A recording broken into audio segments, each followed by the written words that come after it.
It's just a science project. Silent breed is people! You know, a doctor friend once said the same thing to me. Frankenstein was his name. It's alive! It's alive! It's alive! That sounds like something out of science fiction. Please explain to me the scientific nature of the whammy. We live in a spaceship, dear. So? Yes, science! Program complete. Enter when ready. Hello and welcome to episode 237 of Science on Top for Monday the 8th of July 2016. I'm Ed Brown and I'm joined by Penny Dumsday. Hello. And Lucas Randall. Hi.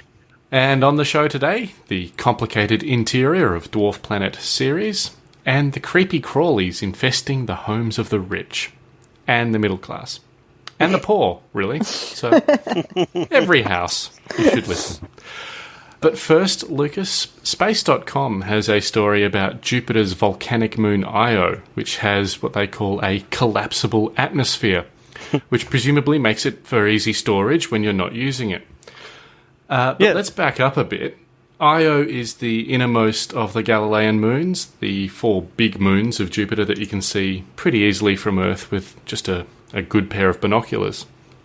It's the fourth largest moon in the solar system, and apparently the driest known object in the solar system. And I'll be honest with you, Lucas, I didn't even know Io had an atmosphere, let alone one that collapses every day. It's kind of cool. When I read it, I was thinking of my army days when you'd be on exercise and you weren't allowed to leave your hoochie set up during the day, because that was, that they reflected light and stuff, so that it was not considered appropriate, because your enemy could see it, whoever the enemy were. I never saw them. Hopefully, anyway, apparently they're there. But yeah, it kind of it was annoying having to collapse it every day, even though it wasn't much to set up. But imagine having to do that to your whole atmosphere. I mean, that would just really suck. Another day, another atmospheric collapse.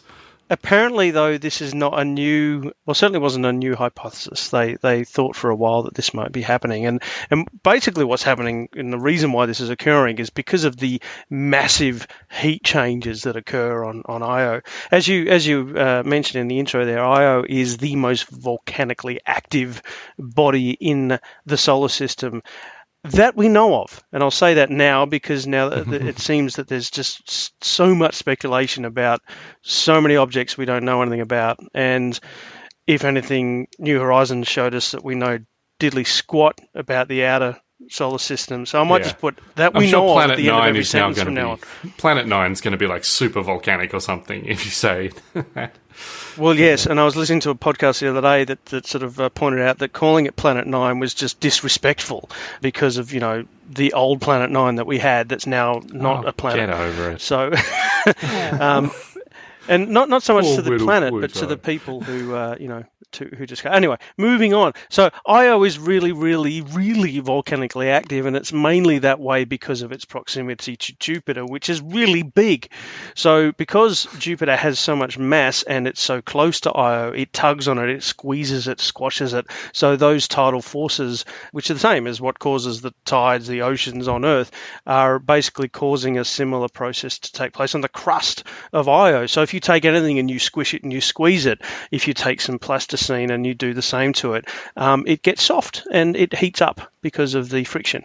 So that squeezing is what's causing all this volcanic activity to occur. It's too small, we think, to have much in the way of its own heat source internally. Mind you, the next story that I'll talk about kind of maybe overturns that on its head as well. So we know nothing about anything.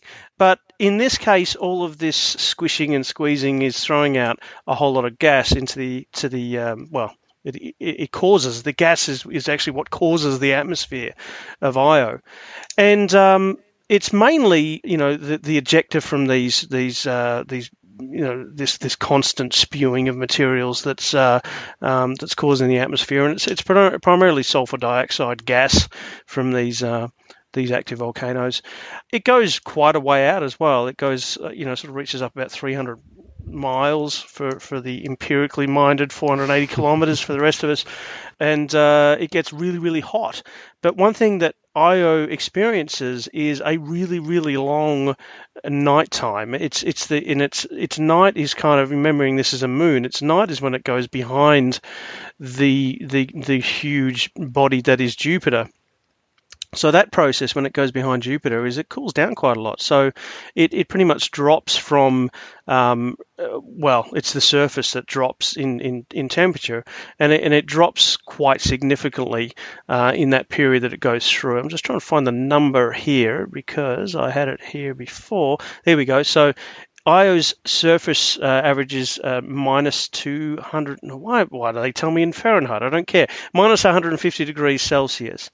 But when it goes into Jupiter's shadow, that drops to about minus 168 degrees. So it's not a huge differential that occurs, but it's enough. It's enough to make the surface get cold enough that the sulfur dioxide gas basically turns back into ice and falls back to the planet.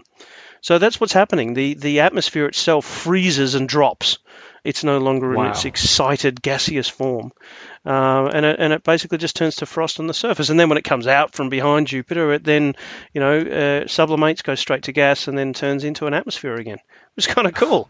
That's really cool. I can't think of anywhere else in the solar system where anything like that happens. So it just sounds really bizarre that it would be the entire atmosphere would freeze just with that small margin of temperature. But it's it's not a big margin. It kind of really surprised me as well. When I was reading it, I was expecting to see hundreds of degrees of change, but of course it's so far away compared to here that it's not getting a whole lot of sunlight anyway. But obviously it's just sort of at that tipping point. It's really, really close.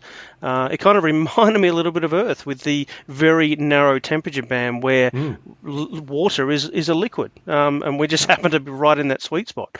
And in fact, if we didn't have any greenhouse gases at all, we wouldn't be. We'd be frozen. So kind of cool. What also struck me about this story is the astronomy community's propensity to name things ridiculously. I'm talking, of course, of the Texas Echelon Cross Echelle Spectrograph, or Texas, to its friends. Seriously, people, come on. I mean, you couldn't have worked... Texas. You couldn't have worked harder to retrofit words to an acronym you'd decided. I bet they really wanted this to AS instead of ES, but yeah. Texas Echelon Cross Echelle Spectrograph. What even is Echelle? I don't think Echelle is a thing. I think it's just a name. I don't... I looked it up even, and... We're going to get so much hate mail for that. I just think, I mean, it's... I think of all the scientific communities, it's the one that really... I think it might be making up for the really crappy planet and, star names, all these catalog numbers that just suck. Yeah. So as a result, they just, try and turn everything into an acronym that they, it's just, but come on, Texas, really? So, and the thing is about Texas, and it wasn't just Texas that was involved in this, it was also the Gemini North Telescope in Hawaii. Those two instruments were used to test, Ceres just interrupted me. Please go away. She didn't know what I was talking about, by the way. These two instruments both have infrared. I was going to say. They both have the ability to peer into the infrared. So what they were looking at, and the way that they were able to confirm this, is they had these two instruments staring at it for a few days as it went in and out of its cycle going behind Jupiter, and they saw the atmosphere collapse in the infrared. Infrared, of course, being the heat in the atmosphere. So kind of cool. Imagine that the first time it happens, you're watching it. It's like, oh my God, the atmosphere just collapsed. It's so embarrassing. And then a few hours later, it's back again. So, yeah. So kind of cool. But apparently they've had this hypothesis for quite a while, but the previous attempts to detect it were unsuccessful. But now using the infrared, they were able to do it. So kind of cool. Very cool. All right, and back down to Earth. A study led by Misha Leong, an entomologist from the California Academy of Sciences, has surveyed over 50 houses in and around the Raleigh, North Carolina area, and found that the wealthier the household, the greater the variety of insects in the house. And it's important to note, Penny, we're talking the number of different species of insect, not the total number of insects. Is that right?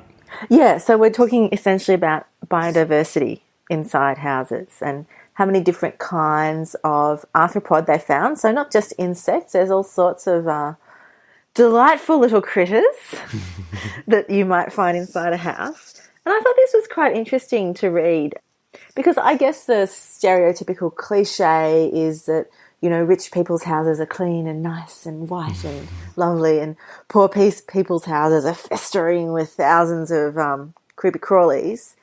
And yet it was the wealthier houses that did host a larger number of species. So I'm not sure if they counted absolute numbers of things. I know every time I see a little friend running across my kitchen floor in the early hours of the morning. Or in the middle of a podcast. Or in the middle of a podcast. Oh, that's right, a spider. Oh, I forgot about that. Oh. Thanks, to find out what we're talking about, listen to the bloopers episode at the end of the year when you'll find about the heart attack that we all went through. Just for slightly different reasons. When one of Penny's little friends walked in front of her. My little spider friends. Anyway, what's interesting is that this effect of wealthier households having more biodiversity has been recognised before, and it starts off by looking at plants. So it's called a luxury effect. And I guess that makes sense, is that in suburban areas at least, the kinds of plants that are in a certain suburb are likely to have been brought in by people, like actively landscaping and seeking something different. So in that case, it's not surprised that people with more money overall have more money to spend on plants. Mm-hmm. And where there's a greater variety of plants, then there's probably going to be a greater variety of birds. And so wealthier areas tend to have greater biodiversity because of that reason, because there's more vegetation cover. It might be that houses are on larger blocks further apart. Mm-hmm. So I'm trying to think, like, as I was reading this, I was trying to think, I wonder if this applies in my city in Australia, or if different factors might be at play. Because, I mean, I'm not very familiar with, I think it was Raleigh where they did their study. Yep. Like, I don't know what it's like, or if this is something that's universally applicable. But I did find it interesting that just in general, the tone of the article was kind of like, yes, yay for biodiversity. More different kinds of arthropods is a good thing. Whereas my sort of general, my personal preference is to have 0 arthropods in my home. But they did explain that when they looked through and they spent, I think it was about half an hour in each house or in each room. It was half an hour in each room. Each room looking for arthropods. Everyone had them. Like, they are everywhere. Yeah. It was cold comfort at the end of the article is they quote Michel Leong saying, many of these species are completely harmless. Like, that was supposed to be reassuring. Many of these species. Not all. Not even most are completely harmless. And that wasn't even an Australian study. Oh, yeah. In Australia, just assume they're all harmful. They're all trying to kill you. It's Australia. So, But as you say, it's that biodiversity which is key. And we're always talking about how monocultures, how lower biodiversity have lots of flow-on effects, such as colony collapse disorder with bees, for example. And the more we get, even the creepy crawlies, the more diverse we can keep them, I guess the more healthier and stronger our environment is going to be. So and, that's what I wonder, if, like, a more diverse sort of arthropod ecosystem relates to a bacterial ecosystem, relates to people's health, because, there seems to be a lot of different factors in play. Yeah. Very cool. Okay, Lucas, the dwarf planet Ceres, the largest asteroid in the main belt between Mars and Jupiter, it's not the dead lump of rock that I thought it would be. And measurements taken by the recent Dawn probe show it may still have a warm radioactive interior. That's pretty much it. That's the story, I'm afraid. All right. Cool. Thanks for listening. Our show for tonight. To add some meat onto those bones, as you said, Dawn was involved with gathering this data, and what they were particularly looking at was they were trying to use basically a gravity map of Ceres to figure out what its distribution of mass is.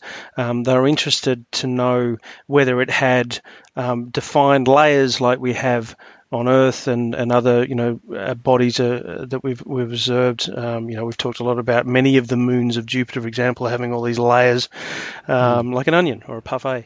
But the or a club sandwich. But one of the ways to get at this is to have a look at its distribution of gravity. If you have a look at Earth, for example, with its distribution of gravity, it's lumpy. It's not very uniform, and we've got uneven terrain, and we've got very dense materials in some places, and less dense materials in others. And it's the same with Ceres. What they found, and what they were particularly interested to find, is whether there were these distinct layers.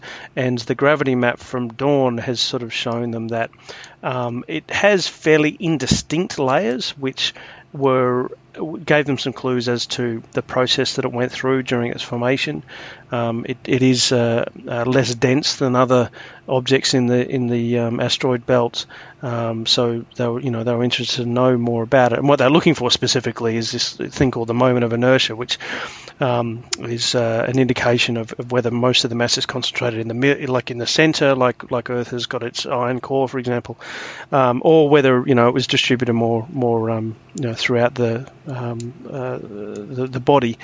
And that was the case here. There's fairly indistinct layers there. It has got, they think, a fairly rocky core, but then the other sort of layers are various mixes of ice and sort of salty, briny sort of frozen material and so forth. But yeah, what was very interesting, and they kind of just snuck it in right at the very end of this article on space.com, was that apparently, and unfortunately I have very little detail on this, and I haven't been able to access the study, the actual one that was published, but apparently they detected that signs that Ceres' interior might still be warm. What a way to end an article. They said this is a bit of a surprise because previous research suggested that a body as small as Ceres should have cooled off a long time ago. Indeed, that's the conventional wisdom. So if it hasn't, why hasn't it? If it has its own processes involved here with radioactive decay, for example, that are keeping it warm, it should have finished ages ago. So what the? It's very odd. But also, if it's warm, if there's some degree of warmth there still, on an icy, watery body, that means that there's probably liquid water somewhere, even if it is sort of subsurface, maybe. Yeah, look, that's the thing. It's very, very interesting. But as I said, at the beginning of the show, I think New Horizons showed us that we don't know much at all. We can make a lot of, we can speculate about such things, but Pluto is just anything but what we expected, and it's starting to seem very much to me that the more we look, the more gobsmacked and surprised we are at what we see. We're like Jon Snow. We just keep on realising we know nothing. And it's so awesome. I would hate to live in an age where we know everything. Yeah, well, we wouldn't have a podcast for a start. We'd be like, yeah, we know everything, so move on. Yeah. Thanks for tuning in. Yeah. We're done. Yeah. Every week it's... and in science news, nothing. Okay. So I think we'll finish up on that note. And for more information about the stories we talked about, check out the website, scienceontop.com/237. Leave us a comment or get in touch with us on social media. And of course, you can email us, feedback@scienceontop.com. And please leave us a review on iTunes. Thanks, Penny and Lucas. Thank you, Ed. Thank you. This episode was edited with prowess and perspicuity by Marcos Benjamin. Thank you, everyone, for listening. We'll be back again next week, putting science on top of the agenda. Join us then.